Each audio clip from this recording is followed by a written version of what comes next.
Bonjour et bienvenue, voici notre tour d'horizon économique, géopolitique et boursier. Nous sommes le vendredi 19 juillet.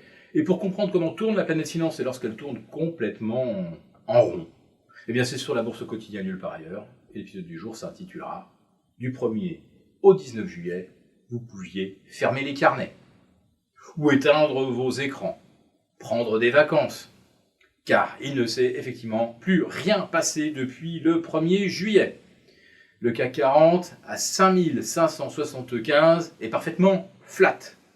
Et sur la semaine écoulée, eh bien on fait une performance de 0,00.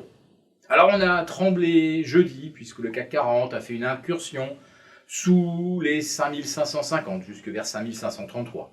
Et puis, fort heureusement, une rumeur concernant la BCE qui pourrait modifier la façon dont elle présente ses perspectives d'inflation, eh bien, le CAC 40 est remonté au-delà des 5550 et même à un moment au-dessus des 5580, seuil que l'on a retesté ce matin. De toute façon, une séance des trois sorcières, fatalement, quand les 6 ou 7 semaines précédentes étaient haussières, vous avez 95 ou 98% de chance, sauf accident, sauf séisme majeur dans la Silicon Valley, vous pouvez être à peu près certain que le marché sera dans le vert pour l'expiration de l'échéance juillet. Du côté des taux d'intérêt, qu'observons-nous ? Eh bien, c'est une très belle semaine. On a pratiquement, pour l'instant, un carton plein.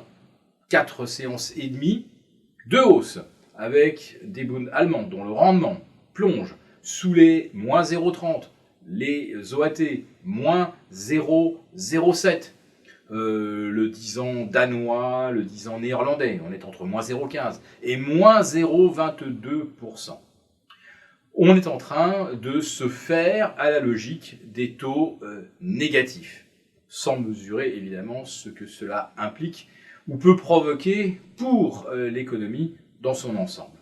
Mais une nouvelle fois, ce sont les banques centrales qui ont la main et qui continuent d'envoyer des inputs au marché de façon à ce qu'aucune correction ne puisse se déclencher.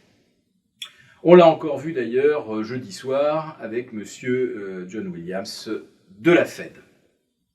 Alors les indices américains, eux, contrairement aux places européennes qui stagnent depuis 15 séances, grappillent jour après jour, un peu de terrain, établissent de nouveaux records complètement à la marge. Alors ça, c'est vrai que cette semaine est un petit peu moins brillante. On a eu trois séances de repli consécutifs. Et en fait, il suffirait de reprendre seulement 0,3 ou 0,4% ce soir à Wall Street pour aligner une sixième semaine de hausse sur une série de 7. Et avec les bons résultats de Microsoft, on pourrait très bien avoir ce petit coup de pouce qui nous permettrait de refranchir les 3000 sur le S&P et les 27 400 sur le Dow Jones. Je l'expliquais hier, depuis le début des publications trimestrielles, on observe un repli d'environ 2% des bénéfices et des chiffres d'affaires, mais vous connaissez la grosse ficelle, c'est moins pire que prévu.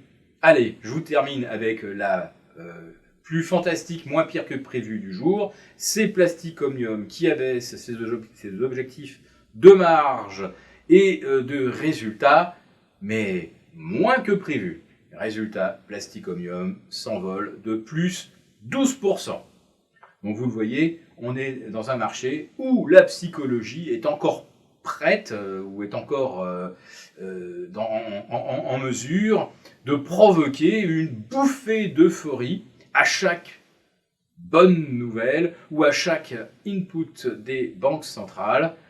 Mais c'est un marché absolument sans volume, dans lequel les carnets d'ordre sont quasiment déserts et d'où il serait impossible de sortir au cas où d'un seul coup il y aurait un signe noir, un input négatif sur le marché. Donc, marché sous contrôle, mais marché qui est une véritable prison.